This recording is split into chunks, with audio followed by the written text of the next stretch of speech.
அதுல ஒரு ரகசியம். இந்த மறைப்பு வேலை செய்யறது அம்பாள். இந்த மறைப்பு நீங்க இருக்குன்னா அருளல் தானா கிடைக்கும். மாதொரு மகன் அப்படிங்கிறதுனால அம்பாளும் சுவாமியும் சேர்ந்துதான் அப்படிங்கிறத சொல்றதுக்காக தான் அந்தனை விரலியும் நீயும் நீ அடியார் பழங்குடி தோறும் எழுந்தவருடைய காரணி அப்படிங்கிறார். எப்படி வருவாங்க? ரெண்டு பேரும் சேர்ந்து வருவா. அந்தனை விரலியும் நீயும் பழங்குடி தோறும் எழுந்தவருடைய காரணி அப்படின்னா என்னன்னா, உனக்கு மட்டும் இல்ல, குடும்பத்துல இருக்கிற அத்தனை பேருக்கும் நடக்கும். குடிதோறும் குடும்பத்துல இருக்கிற அத்தனை பேருக்கும் அதுல கொடுக்க போறான். இவ்வளோ பெருமையுள்ள பரம்பொருளே நீ என் உள்ளத்துல எழுந்தருளப்பா அப்படிங்கிறதுக்கு இந்த முதல் பாடலோட முதல் வரி முந்திய முதல் நடு இறுதியும் ஆனாய். முன்னும் அவன்தான், பின்னும் அவன்தான், நடுவும் அவன்தான். இறைவன் அறியாம எதுவுமே நடக்காது. ஏன்னு கேட்டீங்கன்னா எல்லாத்தையும் எல்லாமா கலந்து இருக்கிறதுனால இறைவன் அறியாம நம்ம ஒரு வேலையை செய்ய முடியாது. திருமூலர் கண்காணினே சொல்றார். சிசிடிவி கேமராவே நமக்கு இறைவன் தான் சொல்றாரு. ரொம்ப டீட்டெயிலா திருமூலர் பத்தி சொல்றாரு.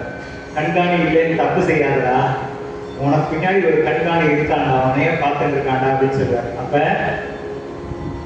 ஏன் பொய் சொல்லாத அப்படின்னு சொல்றாருன்னா, இறைவன் இல்லை அப்படின்னு நமக்கு பல காரியங்கள் செஞ்சோம்னா அதுவே நம்ம இறைவனுடைய போய் செய்யறதுக்கு அதுவே ஒரு பெரிய தடையா.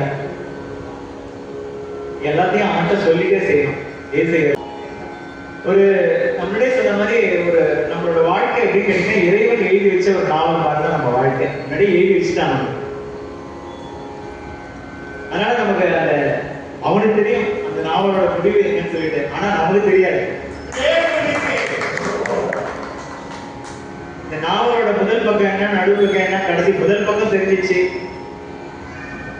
நடுப்பக்கம் நம்ம ஓடிட்டு இருக்கு, கடைசி பக்கம் என்ன நமக்கு தெரியாது. அவனுக்கு தான் தெரியும், எழுதுறவனுக்கு தான் தெரியும் கதை என்னன்னு சொல்லிட்டு. அவனுக்கு தான் தெரியும். இறைவனுடைய எல்லையற்ற தன்மையை இங்க கூறி, இறைவனுடைய எல்லையற்ற தன்மையை இந்த முதல் வரியில கூறி அவனை நாம் அளவிடவே முடியாது அப்படிங்கிறத இங்க சொல்றாரு. இந்த அளவிட முடியாது, அளவிடவே கூடாது இறைவனைங்கிறதுக்கு ஏன் சொல்றான்னு கேட்டீங்கன்னா, அவன் ஏன் எழுதியிருக்கான்னு நமக்கு தெரியாது. இதே எனக்கு போட்டிருக்கான், இதே எனக்கு பண்றான், நம்ம ஒரு கேள்வி கேட்டீங்கன்னா அது பதிலே கிடையாது. அவன் எழுதி எடுத்து அவனுக்கு தான் தெரியும். அதனால இறைவனை நீ அளவிடாத அப்படிங்கிறத பாருங்க. சுந்தரமூர்த்தி சுவாமிகள் இந்த தன்மையை என்று அறியோனா எவ்வானே எழுதுகிறார். இவன் இந்த தன்மையில இருக்கணும்னு நமக்கு நம்மளால கண்டுபிடிக்க முடியாது அப்படிங்கிற. சோ அப்படிப்பட்ட எல்லையற்ற தன்மையுடைய இறைவனை நம் அறிவை கொண்டு ஒரு நாளும் அறிய முடியாது. அவன் காட்டினாதான் அதை அவனுக்கு காட்டினா அதனால திருப்பி காட்டி அப்படின்னு சொல்றாரு. அவர் இறைவனை தேட முயன்று ரெண்டு பேர் படாத பாடுபட்டாங்க. யாரு ரெண்டு பேரு? பிரம்மாவும் விஷ்ணுவும். பிரம்மா விஷ்ணுக்கே இந்த கதைன்னா நம்ம இறைவனை போய் அளவிட முடிந்தா நம்ம எவ்வளவு பெரிய மோசமான ஆளு. சோ இறைவனை நாம் அளவிடக்கூடாது,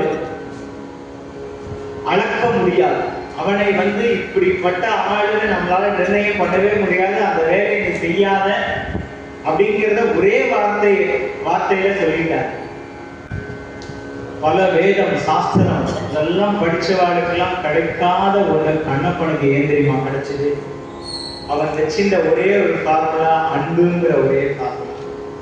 இறைவன் மேற்கொண்ட அன்புங்கிற ஒரு ஃபார்முலா தான்.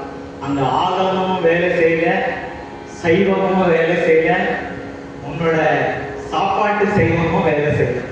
அந்த வேலை செஞ்சது என்ன? ஒரே செய்தினா அன்பு. அப்படி அன்புங்கிற ஒன்று இருக்கணும். அதே போல மூவராலேயே அறிய முடியலப்பா, மூவரும் அறிகிறார் யாவர் மண் சரிவார் அப்படின்னு அவங்களுக்கே அறிய முடியாது. அப்படிங்கும்போது நீ அவனை அறிய முற்படாதே, அவனை சரணாகதி பண்ணு அப்படின்னு சொல்ற. அடியார் பழங்குடிதோறும் எழுந்தருடைய மகனி. உலகியெல்லாம் சொல்லும் பொழுது பிரம்மா அறிவுக்கு ஈக்குவலண்டா பிரம்மாங்கிறது ஒரு கான்செப்ட். இந்த கான்செப்ட்ல என்ன கேட்டீங்கன்னா, நம்மளுடைய அறிவையும் நம்மளுடைய தத்துவத்தையும் வைத்து தேடினால் அவன் கிடைக்க மாட்டான் அப்படிங்கிறது தான் அதனுடைய தத்துவம். விஷ்ணு போது உலகில் உள்ள பொருள், நம்ம பொருளை வச்சுட்டு பெரிய கோயில் கட்டுறேன், 5000 லிட்டர் அபிஷேகம் பண்றேன், 5000 தேங்காய் உடைக்கிறேன், உலகத்திலே பெரிய பட்டு இந்த பொருளை வச்சுட்டு அவன் கேப்சர் பண்ணிடலாம் அப்படின்னு நினைச்சா அதற்கான எக்ஸாம்பிள் தான் விஷ்ணு தத்துவமா. அப்ப பொருளுக்கும் அறிவுக்கும் அகப்படாது. எதற்கு அகப்படுவான் அப்படின்னு கேட்டா, அன்பு ஒன்றிற்கு மட்டுமே அகப்படுவான் அப்படிங்கிறதுக்கு 6 நாள் முக்தி கண்ணப்ப நாயனார் பெரிய எக்ஸாம்பிள். ஒரே ஃபார்முலா தான் ஆன்மீகத்துக்கு, ஒரே ஃபார்முலா தான் அன்பே சிவம் அப்படிங்கிற ஒரே ஃபார்முலா தான் திருவாசகம் முழுவதும் நமக்கு சொல்லிக் கொடுக்கிற ஒரே ஒரு தத்துவம் என்ன அப்படின்னு கேட்டீங்கன்னா, அன்புன்னு சொல்றேப்பா, அந்த அன்பை எப்படி எல்லாம் நான் பெறணும் கேட்டீங்கன்னா, எதெல்லாம் நீக்கினா உனக்கு அன்பு கிடைக்குமோ அதெல்லாம் நீக்கணுங்கிறத சொல்றதுதான் இந்த திருவாசகம். ரொம்ப ப்ராக்டிக்கலா வாழ்வியல்ல கோயிலுக்கு போக வேணாம், பூஜை பண்ண வேணாம், சாமியை பார்க்க வேணாம், இதெல்லாம் செய்யப்பா உனக்கு அன்பு தானா வரும் அப்படின்னு சொல்றேன். அப்ப எப்ப யான் எனதுங்கிறத விடுறியோ அப்ப முதல் படி இது என்னோடது. முதல்ல உடம்பே உன்னோடது கிடையாது, யாரோ கொடுத்த உடம்பு. யாரோ கொடுத்த உடம்புல நீ வாடகைக்கு வந்து குடியிருந்து உன் பத்மாவா கழிச்சுட்டு இருக்க. அப்ப இந்த உடம்பு உன்னுடையதான் கேட்டா இல்லை. இந்த உடம்பு யாரால கொடுக்கப்பட்டது? உன்னோட அம்மா அப்பாவால் கொடுக்கப்பட்டது. எதற்காக கொடுக்கப்பட்டது? வெறும் கர்மாவை கழிப்பதற்காக மட்டும் கொடுக்கப்பட்டது. வீடு கட்டுறதுக்கோ, உலகத்துல பேர் வாங்கறதுக்கோ, பெருமைப்படுறதுக்கோ, புகழ் விடுவதற்கோ இல்லை. அது வந்து உன்னை சந்தோஷப்படுத்துறதுக்காக. மனம் வந்து சுகத்தை விரும்புறது, மனம் சுகத்தை நோக்கி ஓடுறது, ஒரு நிமிஷம் சுகத்தை தேடுறது. உண்மையான சுகம் தான் பரமேஸ்வரன் தெரிஞ்சுட்டா மணிவாசகர் மாதிரி சொல்லிடலாம், போற்றி என் வாழ்முதலாகிய பொருளே. இந்த உலகத்துல எல்லா உயிர்களும் எதை தூக்கி போடுறதோ, நீங்க வந்து மனிதன்கிறவன் எப்படி கேட்டீங்கன்னா சூழ்நிலை கைதி. நம்ம 10 பேர் நம்மளை சுத்தி 10 பேர் எப்படி இருக்கானோ அந்த நிலையில தான் நம்ம மனநிலைக்கும்னா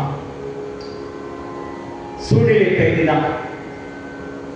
அதனாலதான் என்ன பண்ணாருன்னா, அடியார் நடுவில் நீ இருக்குன்னு சொல்லிட்டு எனக்கு எந்த தகுதியும் இல்லை, அடியாருக்கான எந்த லட்சணமும் எனக்கு இல்லை, நான் அடியார் நடுவுல ஒளிஞ்சுக்கிறேன், அவங்கள தூக்கி போகும்போது அப்படியே எனக்கு தூக்கி போக மாட்டேன்னு ஒரு இடத்த சொல்றாரு. அப்ப என்ன கேட்டீங்கன்னா, நீங்க எந்த கம்யூனிட்டியோட இருக்கீங்களோ அந்த மனநிலை தான் உங்களுக்கு வரும்.